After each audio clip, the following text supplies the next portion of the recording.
Andre Taulany bajak konser Ari Lasso. Nyanyikan lagu Mungkinkah. Konser Ari Lasso yang bertajuk Kehidupan Ketiga selesai digelar.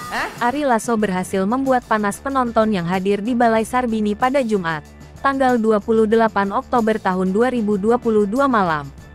Di tengah-tengah konser, usai membawakan beberapa lagu andalannya, Ari Lasso kemudian memperkenalkan bintang tamu selanjutnya yang akan tampil di konsernya. Ia menyebut bintang tamunya itu merupakan seorang penyanyi muda yang sangat ia hormati dan punya suara yang powerful. Saat Ari Lasso belum selesai bicara, tiba-tiba Andre Taulany masuk ke panggung dan langsung menyanyikan lagu andalannya, Mungkinkah, milik band Stinky. Para pemain musik pun langsung mengiringi nyanyian Andre dan penonton pun ikut bernyanyi.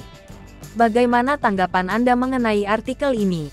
Usai menyanyikan lagu tersebut, Ari dan Andre pun saling melemparkan candaan yang membuat para penonton tertawa. Rupanya, Ari Lasso pun tak mengetahui bahwa Andre akan datang ke konsernya. Bercandaan menangis karena kakinya terinjak yang selalu jadi andalan Andre pun tak lupa diperagakan. Kali ini, Ari Lasso yang menginjak kakinya Andre.